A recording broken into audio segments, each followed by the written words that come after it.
Merry Christmas, everyone. VenomousStare with the Christmas Special VenomousClassic. Every Christmas, I try to put out an extremely special Starcraft video for you guys. One of the best games ever played.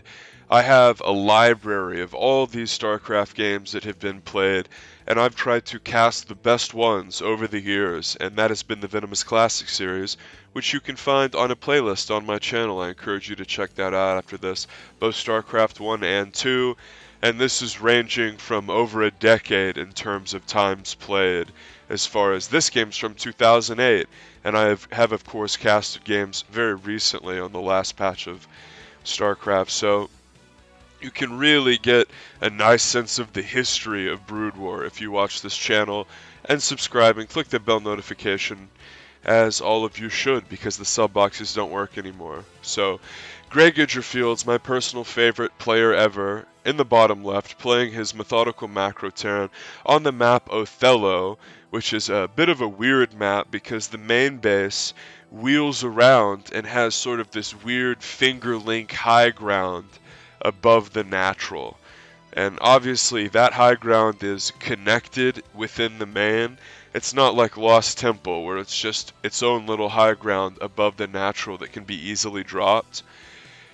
But obviously on this map, whenever you put a high ground above a mineral line of a base that's going to be taken, it's going to just put a big bullseye on the map, especially for Terran players and for Reavers within shuttles. Now, if you don't know who Stork is one of the best Korean Protosses ever.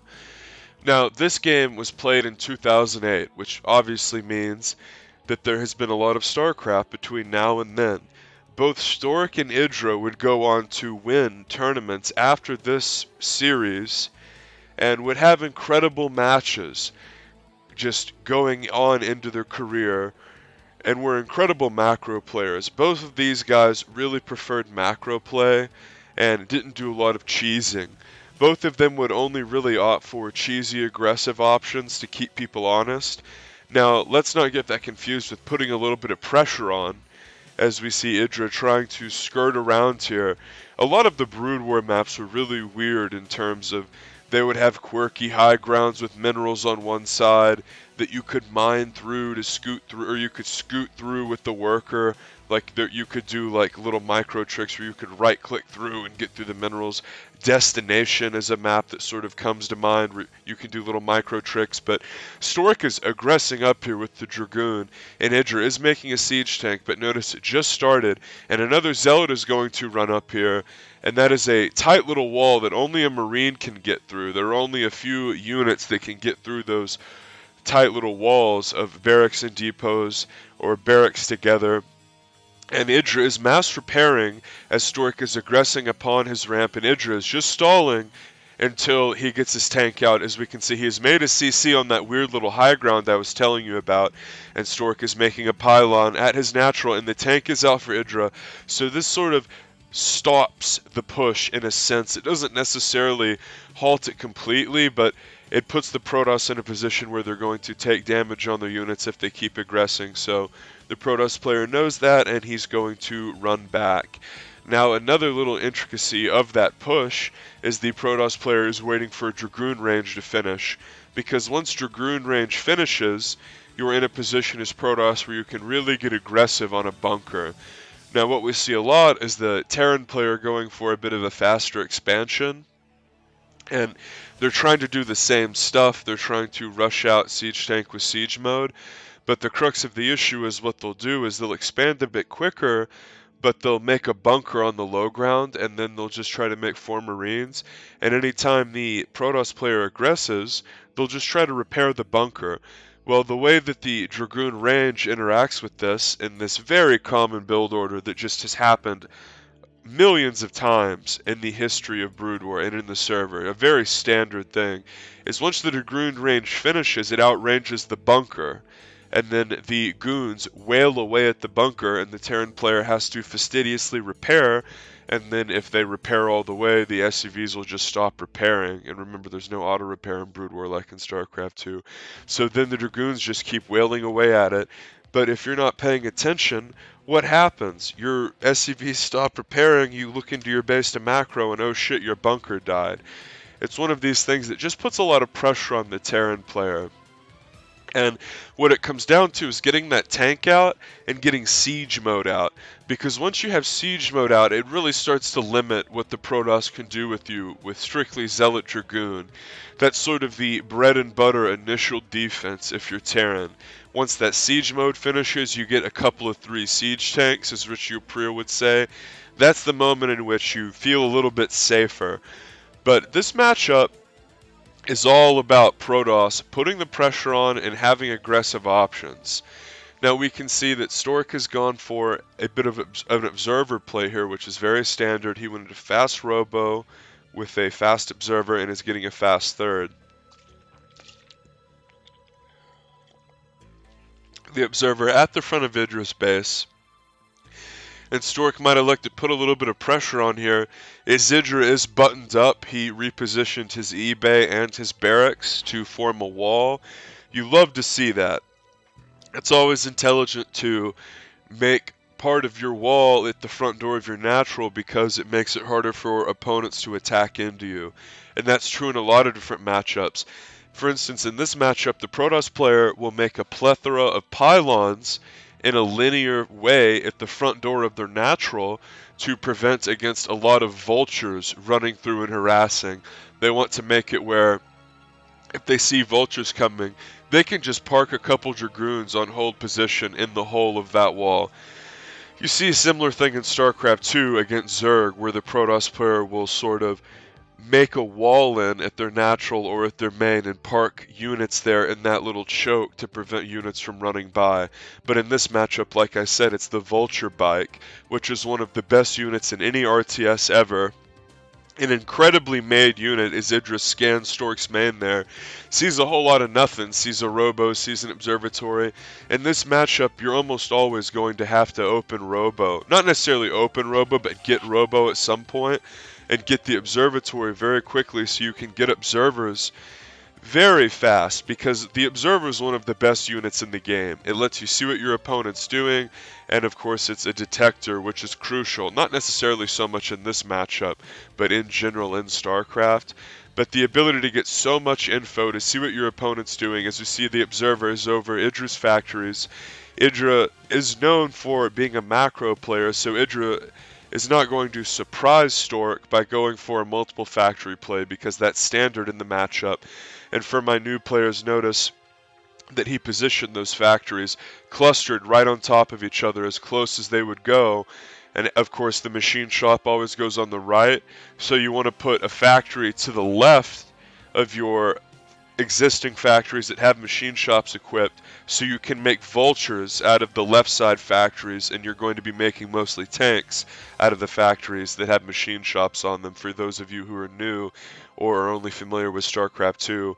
And for those of you who are observant, you'll notice that IdrA floated his E-Bay, and it's floating now. The E-Bay could float in StarCraft 1, but not in StarCraft 2, which I like, because whenever you played mech, it gave you a little bit of utility. Notice that after IdrA took his natural, he floated those buildings down to wall him in.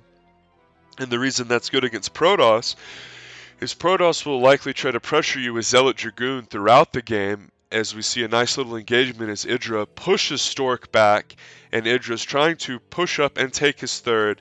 And it's common for the Protoss player to out-expand the Terran in this matchup. Protoss sort of plays the Zerg-like role in that sense, where they're trying to take the corner bases, taking more and more of the map, and then what we'll see is they'll start to make large gateway contingencies on the corner bases that they take to help them keep their money down, because Protoss is going to be trading inefficiently in this matchup, again sort of taking the Zerg role of the other matchups, where in the other matchups the Zerg's trading inefficiently, the Zerg's throwing a lot of units in there and trying to use their number advantage to overwhelm the opponent.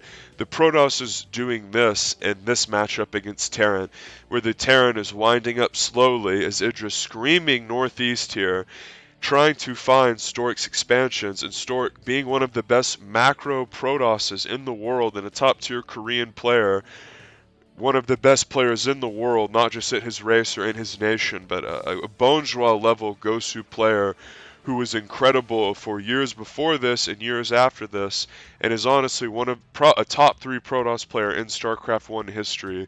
I would put him behind Rain and Bisu, and I love watching him because he employs a macro style that, if you're a new player, this is the sort of player that you should be aiming to replicate. He doesn't really rely on gimmicks, but this is a matchup that really gives the Protoss all the opportunity to engage in gimmickry and abuse, because the Terran has a low, slow wind-up, and this has been true for years in this matchup, even when the maps were weird, and it's because Bio is worthless in this matchup for Terran, because the Reaver hard counters Bio, Storm is also very good against it, and it's gotten to a point, and this was discovered years and years ago, even years before this match in 2008, that, yep, the Reaver's really, really good. If the Protoss has any brains at all and is going to open Reaver with shuttle and get shuttle speed, it's just going to stymie any sort of bio play. And if I'm going to do a bio play, it's going to be a cheesy rush that's going to hit before the Robo Bay is done, and it's just going to be like a weird one-off thing. So Mech became the standard. Tank Vulture, and then whenever the toss starts to go air, if they go air, you've got to mix in Goliath. But the Terran really doesn't want to mix in Goliath, maybe 1 or 2 to prevent observers and shuttles from running wild, because you're going to see those in pretty much every game. Even if the Protoss is trying to cheese you, oftentimes it's going to include a shuttle, whether that be a DT drop, which Dan Artosis Stimkowski hates to play against. That's just a phenomenally filthy, cheesy build with an incredible amount of punching power. As Artosis once said, when I asked him, like, he was complaining about dying to Mind Drop in StarCraft 2, I go, how does that compare to DT Drop? And he goes, nothing will ever compare to that build, that amount of power for having that little skill. Is Stork drops high temps down and gets a couple storms off, but IdrA was ready for that. And people always talk about micro and macro in StarCraft, and if you're new to the game and don't really understand what those concepts mean fully, like, what is good macro? It's not getting supply blocked. It's making workers all the time. It's having plenty of production so you can spend your money. It's having your units waypointed to the right spot.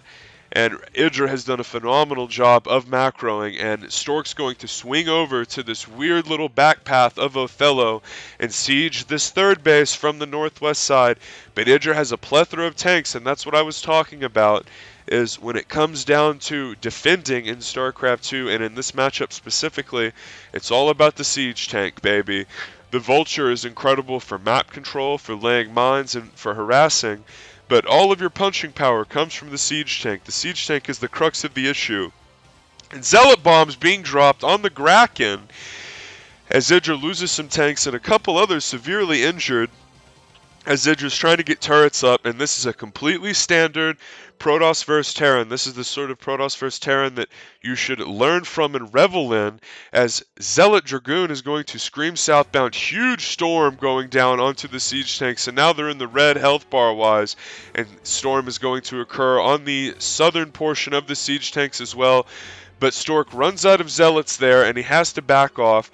Now, Zealot Dragoon is sort of the bread and butter of this matchup. Whether you go for Reaver, or you go for Storm, or you go for Carrier, you're always going to be making Zealot Dragoon.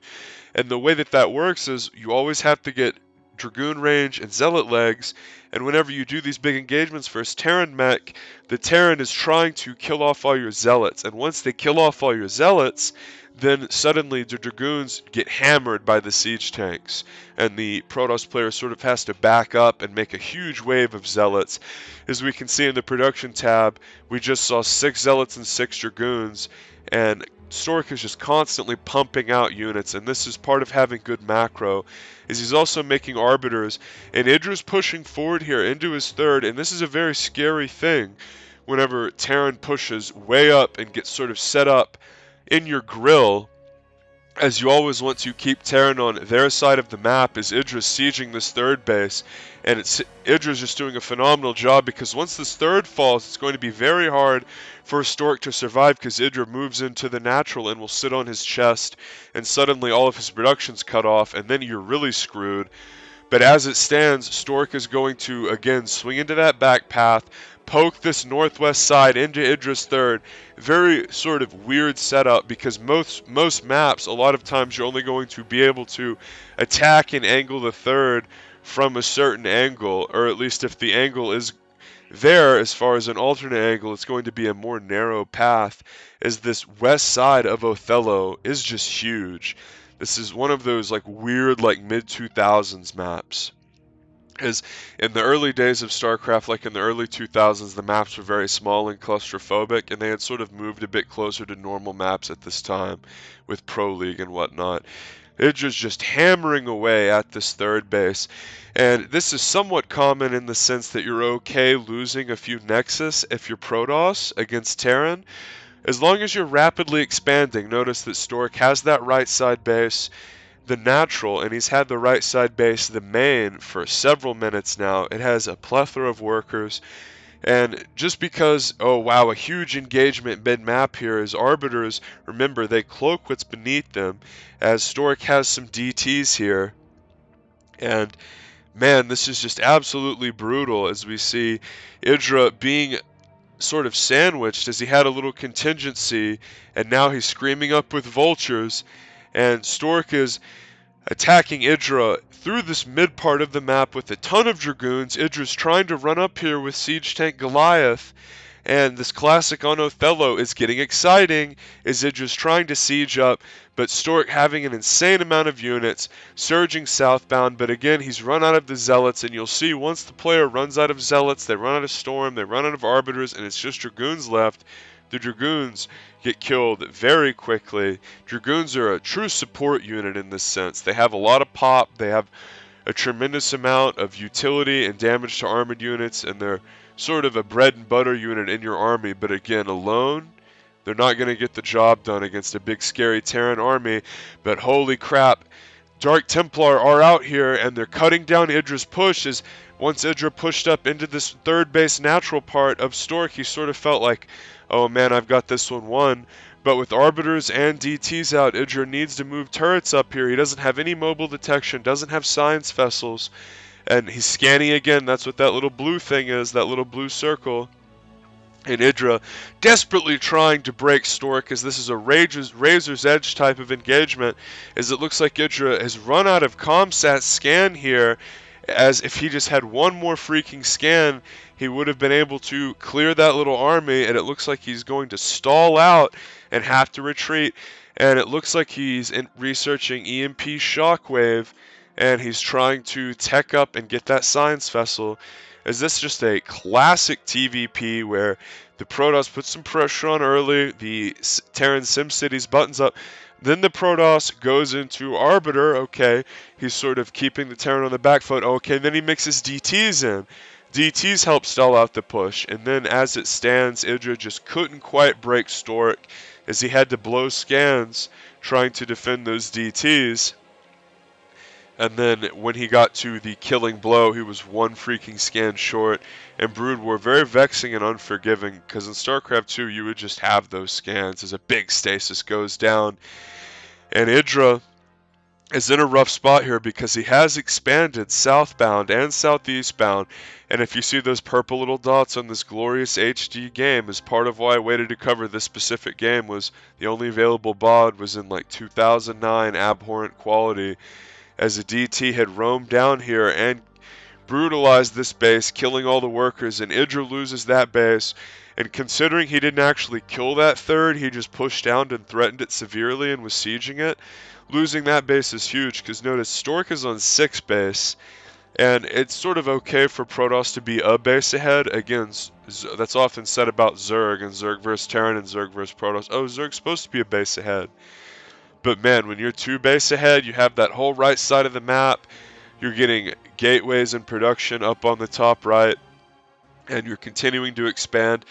This is what makes, and see how low that base got? This is just a brutal game for IdrA, because he was 1 scan away from clearing that army, clearing that base, and pushing up into the natural. That's one of those moments where you just have to have a vessel or turrets up there, and Stork is going to slam into IdrA's units here, and IdrA's like, my god, he has so much. This is that moment where, wow, huge stasis.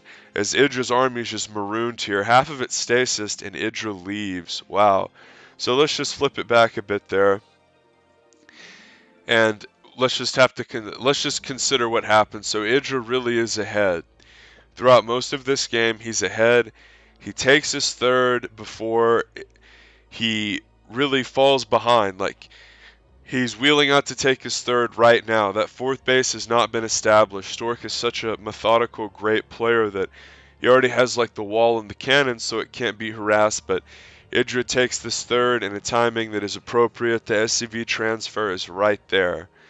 And both of these guys are top tier macro players. Like, not just in the sense that their mechanics are good, but they're known for macro. Neither of these guys like to cheese. So I love that they went toe to toe here.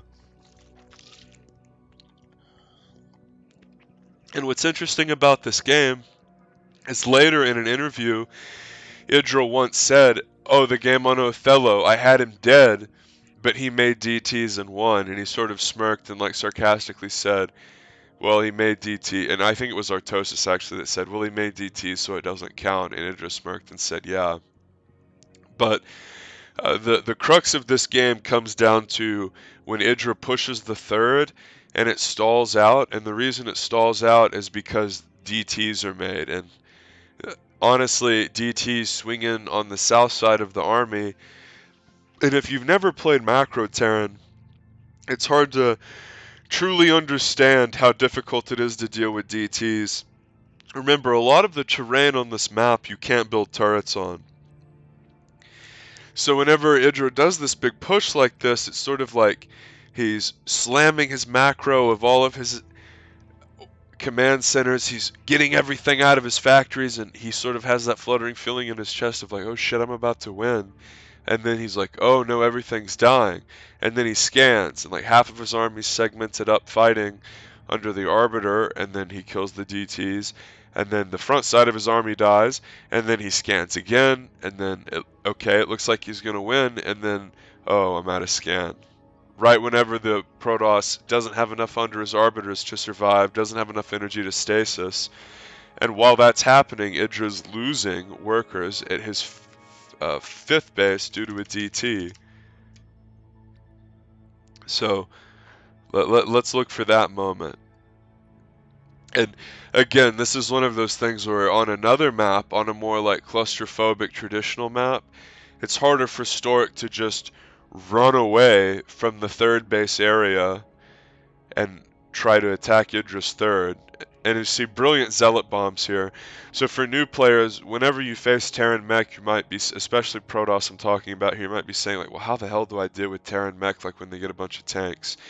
That's one of the ways, is you can load like zealots or reavers up in a shuttle and just, when tanks are all bunched up, drop all over them and they'll self-splash. But we can see DTs are in part of this army, but again, IdrA has made turrets. This is a standard part of this matchup where basically Terran just wants to make Vulture Goon, or excuse me, Vulture Tank against Zealot Dragoon, and then make a bunch of turrets. They methodically siege their opponent, placing turrets one by one, and then they don't have to tech all the way up into Vessel. They don't have to get Goliaths, because all Terran wants to do is make Vulture Tank. All that splash, all those mines, it's really useful. All that harass ability. Goliaths are not that useful for fighting Zealot Dragoon. Like, they're okay if your opponent goes carriers. You make a couple if they go arbiters, just so you have something to shoot up. But IdrA doing a standard leapfrogging forward with his turrets, and this is sort of the crux of the issue, is remember, you have to tech way up into Science Facility to truly get a Vessel and go into Vessel. Especially at this time, most Terrans wanted to rush out 2-1 upgrades and just do a big push like this in the mid-game and contest the third. So here it looks like the third is dead, and Stork is going to sack the third and try to trade third bases. But because IdrA's macro is so good, he has a big army here by the third. And sure, he loses the gas, but he's not going to lose the base. And again, this is one of those things where they spawn close positions Othello, and whenever Stork is being pressured, he sort of knows, well, I don't want to fight that army straight up. So I'll just wheel around and try to pressure his third, see if I can get him to retreat. And again, as he's being attacked and harried greatly, he's rapidly expanding. Same with IdrA. Look, IdrA's grabbed 2 bases. Great example of good macro. If you were to watch lesser players from either this era or even in the current day, they'd be getting supply block more. As they were microing their army, they'd be missing production cycles. They wouldn't be taking those 4th and 5th bases. They'd do this big attack, and then whether it would win or it would get wiped, then they would take the extra base. Taking the extra bases as you're being attacked is a bread and butter crucial part of StarCraft 2, and it's a big reason why if you do lose this 3rd base, it's not the end of the world, because you have the 2 other bases on the right side. And notice how many observers that Stork made as he crushes IdrA's army. Well, how does Stork crush IdrA's army so hard as IdrA was moving around and has a ton of map control? Look how many little purple dots there are on the map. Stork probably has made like 10 observers, so anytime IdrA moves anywhere, Stork sees where he's going, and that's how he was able to pounce on those moving siege tanks. IdrA's been moving as a pack, very fastidiously and well and grouped together and intelligently all game, but that one time when his stuff went around that little northern part of the high ground, Stork was ready to pounce. Well, it wasn't dumb luck, it's because he made a lot of observers and had phenomenal map vision. And it looks like IdrA's just going to kill him for like 10 straight minutes. Like he scans and gets one of the obs there. And he had just been constantly pressuring this base. He had prevented it from mining. He had killed the cannon. But this is one thing about playing someone with great macro who's constantly expanding and taking the side bases. Is like, sure, you've shut down this base and pressured it greatly, but they still have that 3rd base income. Shit, they have a 4th base income. And again, IdrA's right here. He kills all the Dragoons, surging forward, and then an Arbiter comes. So the stuff beneath it is invisible. Is good, and you don't have a vessel. He's trying to mass up with his vultures. There's the scan. But if you have a vessel, you don't get those zealot pot shots where, oh shit, he has something invisible, and then the zealots run up on you from beneath the Arbiter and kill some units. But in this matchup, it's always this give and take of like, okay, once I go into the vessel, I'm going into like super late game where this is more of like a big like, okay, I'm really gonna press with the 2-1. Very standard at this time to like, I'm gonna focus very heavily on Vulture Tank and try to pressure, because this is really your best chance to beat someone like Stork. Because like at some point, if you're Terran, if you're a macro Terran, like you've got to make your stand and you've got to do like a big push and threaten and try to break them. Because you're like, oh, well, why didn't IdrA just like tech up into Vessel real slow? Well, Stork already has a 5th and a 4th and a 5th, and he's Stork, so he's going to have a 6th soon. He's really good. He has Arbiter, and it's like, are you really going to be able to win in that situation, even if you're a macro player? You really haven't done enough on the map. You haven't like killed a bunch of workers. You tried. You went out and got map-controlled vultures, but whenever you went up, Stork is so good, he already had that pylon wall in with cannon made. And this is one of those things where when 2 players are intelligent and good and they're both doing the right thing, one person does the right thing but then is sort of parried by the other. As this is the game-ending DT, is IdrA's sort of alive and kicking at this point. It's like 5 bases to 6, but then when this base goes down, the wheels really come off for the Kraken, because it's not just that this base dies, it's that the workers here die, and Stork is going into his 6th, and suddenly IdrA has this shitty little bottom middle base, which I'm not an Othello expert, but I don't think has a gas, and it's way better for Protoss to take those those no gas bases. Yeah, notice it doesn't have a gas. But when Terran expands in this matchup, they really want to do it for gas so they can make more mech units, as the Nexus just agonizingly close to dying there. But with Protoss, the Zealots are so good, and you make so many Zealots in this matchup that you don't mind having one of your 6 bases be a mineral base that you just hammer with 20 probes. What a lot of new players don't realize is a huge stasis goes off there is how useful and good Zealot Dragoon is. It's as IdrA leaves there, but remember, Zealot Dragoon is the backbone of your army, and you can go stasis to keep the Terran honest or kill them. You can do a DT drop to try to cheese them. You can go a Gateway Man upgraded Mass Zealot Dragoon style. You can go Reaver drop, which is like I'd say like the most like macro oriented build. But at the end of the day, like you have to have enough gates placed closely together to pump out Zealot Dragoon. See how in the back, see how in the top left side of the map, Stork's base, see how there's just like huge purple blocks that there are no space in the middle of them, and it just looks like there are massive blocks. And even in IdrA's base too, see how not everything's like super spread out? That's because they have all their production touching each other and super close, so when they want to do a big production cycle, they can just hammer all the units out at once. That's a big part of macro and a big part of making units in Brood Wars, having all the unit producing facilities close to each other. So hope you enjoyed this old school throwback game, and sub for more, leave me a like. Merry Christmas.